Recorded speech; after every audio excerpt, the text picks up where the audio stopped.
అందరికీ నమస్తే. తెలంగాణ రాష్ట్రంలో ఉద్యోగ సంఘాలు, ఉద్యోగులు ఒకసారిగా కాంగ్రెస్పై తిరగబడుతున్నారా? లేకపోతే ఏ విధంగా అంటే కొంత హెల్త్ కార్డు సంబంధించినటువంటి 1.5% కట్ చేస్తున్నామంటూ కూడా గత మే నెలలో సంబంధించినటువంటి జీతాల్లో కోత కూడా చూసాం. అంటే హెల్త్ కార్డులు ఇప్పటివరకు ఇవ్వనటువంటి పరిస్థితి కూడా ఉంది. మనతో పాటు మాట్లాడడానికి ప్రభుత్వ జూనియర్ లెక్చరర్లకు సంబంధించినటువంటి రాష్ట్ర అధ్యక్షులు మధుసూదన్ రెడ్డి గారు ఉన్నారు. సార్, అంటే ఎలా చూడొచ్చు ఇప్పటివరకు హెల్త్ కార్డులు కానీ ఏవి కానీ లేనటువంటి పరిస్థితి 1.5% కోత అనేది ఎంతవరకు భారం పడుతుంది? రాష్ట్రంలో ఉన్న 10 లక్షల మంది ఉద్యోగ ఉపాధ్యాయ పెన్షనర్లందరికీ హెల్త్ కార్డు కావాలనేటటువంటి ఆకాంక్ష 2014 తెలంగాణ రాష్ట్రం వచ్చినప్పటి నుంచి కూడా అనేక ప్రయత్నాలు జరిగినా, ఆయా ప్రభుత్వాలు ఉత్తర్వులు ఇచ్చినా అది అందని ద్రాక్షగానే మిగిలింది.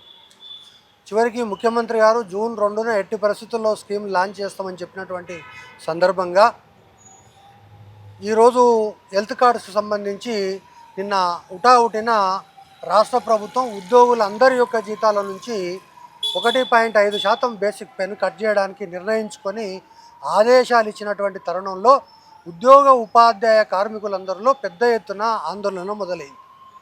ముఖ్యంగా ఆరోగ్యశ్రీకి సంబంధించినటువంటి విధి విధానాలు ఖరారు చేయకుండా, ఇందులో అర్హులు ఎవరు, అనర్హులు ఎవరు, భార్యాభర్తలకు సంబంధించినటువంటి అంశాల్లో ప్రభుత్వం యొక్క నిర్ణయం ఏంటి, అదేవిధంగా పెన్షనర్లకు సంబంధించినటువంటి నిర్ణయం ఏంటి, తర్వాత ఏ హాస్పిటల్స్లో ఈ వైద్యానికి సంబంధించి ఐడెంటిఫై చేశారు, ఇవే కాకుండా ఏ రోగానికి ఏ యొక్క ప్యాకేజ్ అమల్లో ఉంటుంది, సిజిహెచ్ఎస్ ప్యాకేజ్ ఏంటి, అదేవిధంగా ఆరోగ్యశ్రీ ప్యాకేజ్ ఏంటి, ఈ రెండింటి మధ్యలో హెల్త్ స్కీమ్కు సంబంధించినటువంటి ప్యాకేజీ వివరాలు ప్రకటించకుండా ఇది ప్రభుత్వంలో ఉన్న ఉన్నతాధికారుల యొక్క సమన్వయ లోపంతో జరిగినటువంటి పెద్ద పొరపాటుగా నేను భావిస్తున్నా.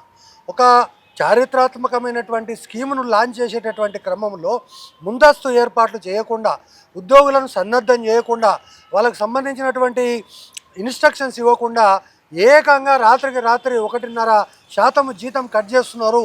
ఇంప్లిమెంటేషన్ దేవుడేరుగా అనేటటువంటి పద్ధతుల్లో రాష్ట్రంలో ఉన్న ఉద్యోగ ఉపాధ్యాయ కార్మికులందరూ కూడా తీవ్రమైనటువంటి ఆందోళనలో ఉన్నటువంటి పరిస్థితి. దీన్ని పరిష్కరించడం కోసమే ఈరోజు ఉద్యోగ జేఏసీ సమావేశమైంది. సాయంత్రం చీఫ్ సెక్రటరీ గారు జాయింట్ స్టాఫ్ కౌన్సిల్ మీటింగ్ కూడా పిలిచారు. ఖచ్చితంగా దీనిపైన ఈరోజు ఒక స్పష్టత వస్తుందని చెప్పి నేను భావిస్తున్నా. అయినప్పటికీ ప్రభుత్వం నిన్న చేసినటువంటి తొందరపాటు చర్య కారణంగా ప్రభుత్వం ఆభాసపాలైంది, ఉద్యోగులు ఆందోళన చెందారు. ఉద్యోగ సంఘాల నాయకులుగా మాకు కూడా అనేక రకాలైనటువంటి ఇబ్బందులు వచ్చినటువంటి పరిస్థితి. ఇటువంటి పరిస్థితులను మళ్ళొకసారి తీసుకురావద్దని చెప్పి రాష్ట్ర ప్రభుత్వానికి విజ్ఞప్తి చేస్తారు. రైట్. అంటే ఉద్యోగ సంఘాలు ఏకతాటిపై లేకపోవడమే ఈరోజు ఇలాంటి డిసిషన్ రావడానికి కారణమే ఉంటుందా సార్? ఉద్యోగ సంఘాలు ఏకతాటిపై లేవు అనేటటువంటిది ఎక్కడ కూడా కరెక్ట్ కాదు. ఉద్యోగ సంఘాలు అనేటటువంటి గత 30 సంవత్సరాలుగా లేని ఐక్యతతోటి ఈరోజు ఉద్యోగ సంఘాలు ఉపాధ్యాయ, ఉద్యోగ, కార్మిక, పెన్షనర్లు అందరూ కలిసే ఉన్నాం.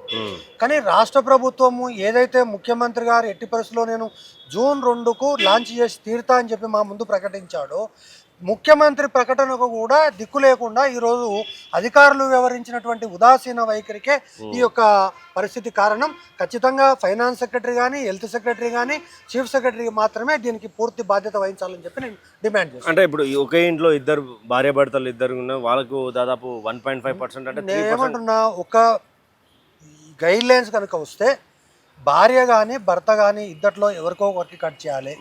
అదేవిధంగా ఎవరైనా ప్రైవేటుకు సంబంధించినటువంటి ఆల్రెడీ ఇన్సూరెన్స్ పథకంలో కొనసాగుతూ ఉంటే వాళ్ళకి ఆప్షన్ ఇవ్వాలి, ఈ పథకంలో నాకు అవసరం లేదని.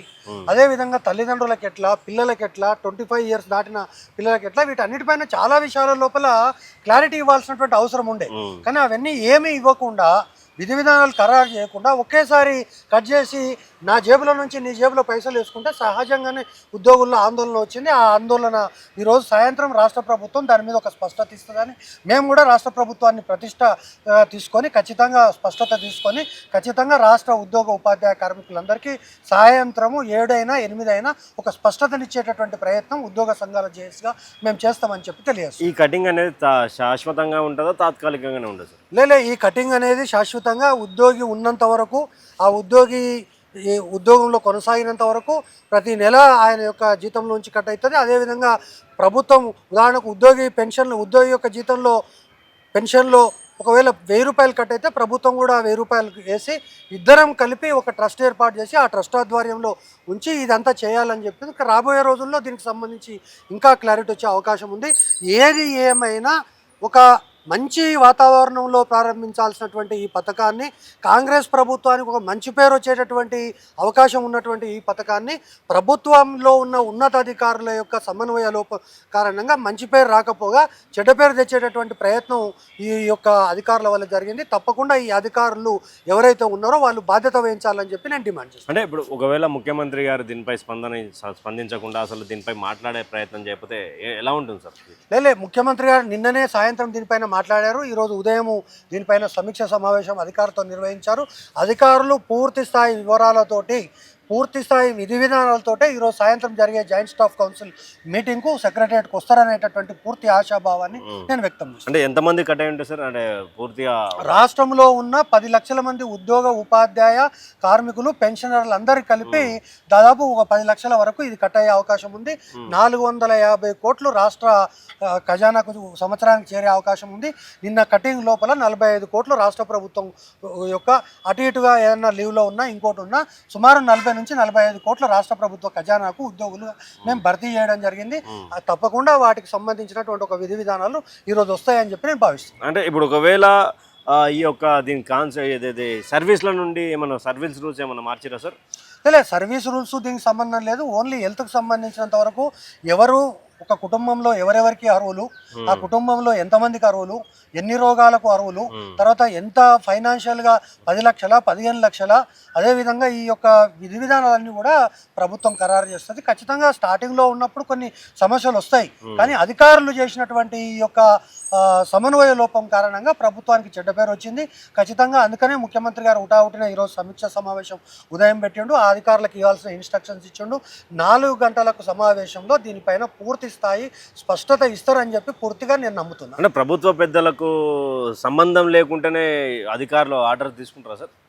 అంటే ఇక్కడ ముఖ్యమంత్రి గారు ఏంది జూన్ 1కి ఎట్టి పరిస్థితుల్లో ఇవ్వాలని, సరే ముఖ్యమంత్రి గారు జూన్ 1కి ఇవ్వాలన్నారు, కానీ జూన్ 1కి కాదు ఇంకో నెల రోజుల్లో 15 రోజుల్లో కొంచెం తీరిక చేద్దామనేటటువంటి ఉద్దేశం అధికారులకు ఉన్నది.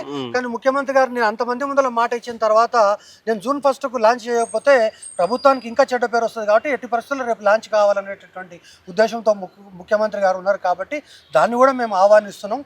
ఖచ్చితంగా ఈ యొక్క నిన్న జరిగినటువంటి వాటిని అన్నిటిని కూడా సమీక్షించుకొని రాబోయే రోజుల్లో ఈ స్కీమ్ అత్యంత జాగ్రత్తగా ఇంప్లిమెంట్ అయ్యే విధంగా, దేశంలోనే ఈ స్కీమ్ ఒక మోడల్ అయ్యే విధంగా రూపొందించడానికి మా ప్రయత్నం, ప్రభుత్వానికి మా సహకారం ఉంటుందని చెప్పి నేను తెలియజేస్తాను. అంటే ఫైనల్గా సార్ హెల్త్ కార్డ్ వస్తే ఎలా ఉంటుంది సార్? అంటే ఇప్పుడు మేము హెల్త్ కార్డు వస్తే ఎట్లా ఉంటుంది అనడానికంటే కూడా హెల్త్ కార్డు ఎట్లా ఆశిస్తున్నాము అంటే, హెల్త్ కార్డు నా జేబులో ఉంటే నాకు ఒక భరోసా, నా కుటుంబానికి ఒక భరోసా, నా తల్లికి ఒక భరోసా, నా తండ్రికి ఒక భరోసా, నా భార్యకు ఒక భరోసా ఉంటుంది. ఏ రాత్రి అర్ధరాత్రి ఏ రకమైనటువంటి వ్యాధి వచ్చినా లేదా ఏదైనా ప్రమాదం జరిగినా నేను జేబులో రూపాయి లేకపోయినా హాస్పిటల్కి పోయి ట్రీట్మెంట్ చేసుకొని నవ్వుతూ బయటకు వచ్చేటటువంటి పరిస్థితి ఈ రాష్ట్రంలో ఉండాలని ఉద్యోగులుగా మేము కోరుకుంటున్నాం. ప్రభుత్వం కూడా ఆ దిశగానే ప్రయత్నం చేస్తుందని భావిస్తున్నాం. తప్పకుండా ఈ హెల్త్ కార్డు వస్తే అనేక మంది ఈ యొక్క ఆరోగ్య తెలంగాణకు ఉపయోగపడుతుంది అనేటటువంటి విశ్వాసం, అదేవిధంగా ప్రొడక్టివిటీ కూడా పెరుగుతుంది.